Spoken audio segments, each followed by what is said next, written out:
सर्व श्रोत्यांना मेरा इनामदारचा नमस्कार.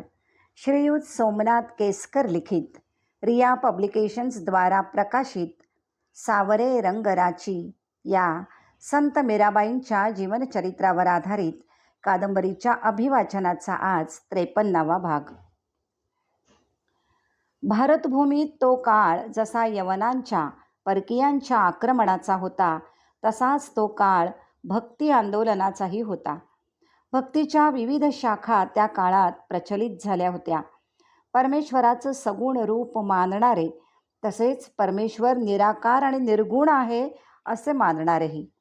निर्गुण भक्तिपंथावर चालणाऱ्या संतांमध्ये विवेकाचा पुरस्कार करणाऱ्या संतांनी आपल्या काव्यातून समाजातील अनिष्ट रूढी, परंपरा, चालीरीती या सर्वावर हल्ला चढवला.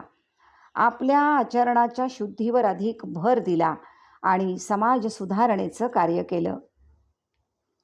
संत कबीर, रैदास, दादू हे त्यात प्रमुख होते. काही निर्गुणी संतांसाठी मात्र ईश्वराचं रूप म्हणजे विश्वरूप अनंत प्रेम आणि सौंदर्याचं प्रतीक होतं. त्यांचा सुफी पंथ तयार झाला.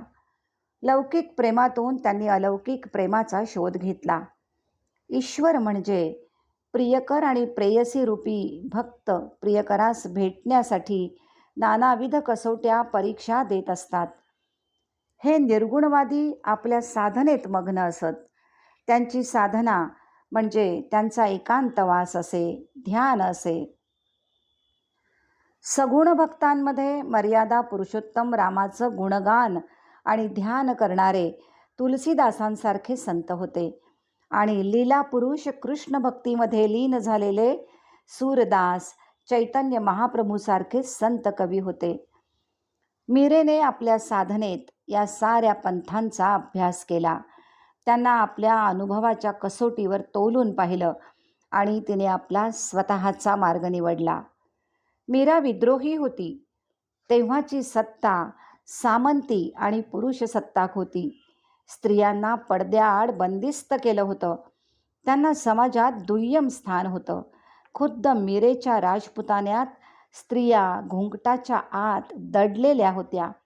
इतक्या की क्रूर सरदार अल्लाउद्दीन खिलजी जेव्हा चित्तोडवर चाल करून आला आणि त्याने अलौकिक सौंदर्यवती राणी पद्मिनीचं मुख पाहण्याची इच्छा व्यक्त केली, तेव्हा त्याला दर्पणातलं तिचं प्रतिबिंब दाखवण्यात आलं. तेही पाप समजलं गेलं. अशा काळात मीरा घराण्यामधली एक विधवा आणि सुंदरी कृष्णाला आपला स्वामी मानून राजपरिवार तथा समाज व्यवस्था आणि कुलमर्यादा तोडून साधू संतांच्या मेळ्यात आली होती. किती विरोध सहन करावा लागला असेल तिला. कितीतरी परीक्षांमधून तिला जावं लागलं असेल. मात्र पितामह दुदाजींची शिकवण, स्नेह, तिच्या माहेरील सात्विक आणि मुक्त वातावरण यांनीच तिला प्रखर, निर्भय आणि साहसी बनवलं. तिचा आत्मगौरव तिला अन्याय, अत्याचार, रूढीवाद याविरुद्ध संघर्ष करण्यास प्रेरित करीत होता. या संघर्षात गोविंदावरची अतूट निष्ठा आणि भक्ती आणि आस्था तिची शक्ती होती, तिची प्रेरणा होती. तिच्या प्रवासात आणि वृंदावनात आल्यावर तिनं पाहिलं की साऱ्या समाजात स्त्रीला पराजित करण्यासाठी तिचं चारित्र्य हनन केलं जायचं. तिची बदनामी केली जायची. एका राजघराण्यातील असूनही तिला स्वतःलाही या अग्निपरीक्षेतून जावं लागलं होतं. कधी कुलटा तर कधी ठगिनी अशी अवहेलना पदरात पडत होती. तिचा विरोध या ढोंगी समाजाविरुद्ध नव्हता, तर त्या काळच्या ज्या महात्मा आणि संतांनी देखील नारी ही पुरुषाचं अधःपतन करणारी आहे असं म्हटलं, त्यांच्या विरुद्धही होता. मीरेने तिच्या पदांमधून नारीविषयी करुणा प्रकट केली. ती राजसत्ता आणि पुरुषसत्तात्मक व्यवस्थेचाही विरोध करत असे. ते करताना तिला आपल्या बदनामीची काहीही फिकीर नव्हती. ती म्हणे, राणाजी म्हाणे या बदनामी लगे मिठी, कोई निंदो कोई बिंदो मैं चलूंगी चाल अनूठी. सुरुवातीला नारी जातीला कलंक म्हणून बदनाम झालेली मीरा आपल्या प्रवचनातून नारीच्या उद्धारावर सांगे. हजारो वर्षांपूर्वी माझे स्वामी हेच शिकवून गेले. तुम्ही त्यांची गोपिका व्हा, त्याला शरण जा, असे संदेश ती देत असे. तिची पदे म्हणजे निर्गुण आणि सगुण भक्तीचा संगम होता. तिच्या वृंदावनातील वास्तव्यात तिचे अनेक शिष्य झाले होते. ते पहाटेपासूनच तिच्या आश्रमाभोवती गर्दी करत. ती मात्र सतत प्रवास करीत असे. भल्या पहाटेच गोविंदाचं स्तवन करून ती आपली एकतारी घेऊन निघे. अनेक मंदिरं, आश्रम, मठ ती फिरत असे. तिच्या छोट्याशा निवासस्थानी अखंड भक्तीचा पाठ सुरू असे. प्रेमाच्या त्या तेजपुंजाकडे पाहून भक्तिमार्गावरील अनेक पांथस्थांना आशेचा किरण दिसे. गोविंदाच्या सगुण रूपावर प्रेम करून आपलं सर्वस्व त्याला वाहून टाकणं आणि प्रेमरूपी निर्गुण अवस्थेला पोहोचणं, त्या परमात्म्याशी एकरूप होणं, हाच भक्तिमार्ग. हा भवसागर तरून जाण्याचा सोपा मार्ग मीरेने आपल्या गोविंद भक्तीतून दाखवला होता. तोच मार्ग संगीत साधनेमध्ये देखील आहे. सुरांच्या नित्य सेवेनेही परमेश्वराशी तादात्म्य पावता येतं, हेही तिने आपल्या स्वर्गीय सुरांनी दाखवून दिलं. तिने अनेक रागिणींची रचना केली. आपली अनेक पदं आणि रचना ती त्या संगीत रागांमध्ये गात असे. ती आपली पदं गाताना त्या समयास समर्पक अशा रागातच ती आपल्या रचना गात असे. त्या समयी तिचं गायन म्हणजे प्रत्यक्ष तिथे नाद ब्रह्मच अवतरत असे. म्हणूनच संगीताचे अनेक उपासक तिच्या शरणास येत आणि तिचं भजन ऐकून आपले कान तृप्त करून घेत असत. मीरेला वृंदावनातील प्रवासात अनेक अनुयायी मिळत गेले आणि मीरा गोविंदाच्या प्रेमात अधिकाधिक डुंबत गेली. म्हणता म्हणता अर्ध तप पूर्ण होत आलं. इथे भक्तीची सरिता प्रवाहात असताना बाहेर मात्र अनेक स्थित्यंतरं होत होती. तिचं माहेर तिला कायमचं दुरावलं होतं, कारण तिचा प्रिय मेडता आता जोधपूरचे राणा राव मालदेवांच्या ताब्यात होता. तिचा प्रिय बंधू जयमल देखील मुघलांविरुद्ध लढताना वीरमरणास प्राप्त झाला होता. भारतवर्षातील अनेक प्रांत आता मुघलांच्या ताब्यात गेले होते. दिल्लीच्या तख्तावर सम्राट अकबराचा अंमल होता.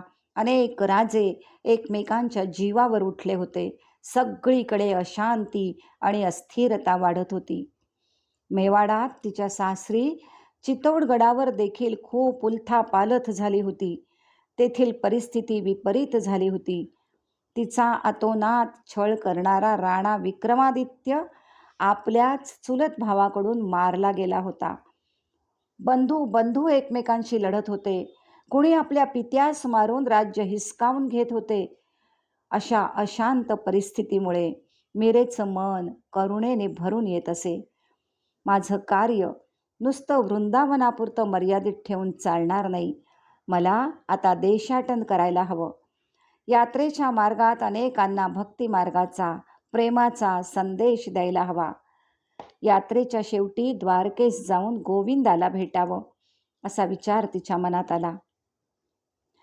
त्या विचारात ती गर्क असताना आपल्या मठात परतत होती, तेव्हा तिची एक भक्त वाटेत तिचा निरोप घेऊन आली. मीराबाई, आपली एक निस्सीम अनुयायी आपला शोध घेत आहे. ती अनेक मठांमध्ये जाऊन आली, मात्र आपणास भेटता आलं नाही. प्रवासामुळे आणि उपवासामुळे ती अत्यंत थकून गेली आहे आणि कृश झाली आहे. आपलं नाव तिनं घेताच मी तिला माझ्यासोबतच ठेवून घेतलं होतं. आता आपण या वाटेवरून जात आहात हे समजलं म्हणून धावतच तुम्हाला निरोप देण्यास आले. कृपा करून त्यांची भेट घ्या. चेहऱ्यावरून त्या कोणीतरी कुलीन राजस्त्री वाटत आहेत. मीरा लगोलग त्या शिष्येसोबत निघाली. तिच्या निवासाकडे आली. कोपऱ्यात एका आसनावर स्वतःचं अंग मुडपून बसलेली एक स्त्री तिला दिसली. बहुतेक अशक्तपणामुळे तिची अशी अवस्था झाली होती. मीरा तिच्याजवळ जाताच ती मीराबाई अशी करुणेने हाक मारत कसं बसं उठून बसली.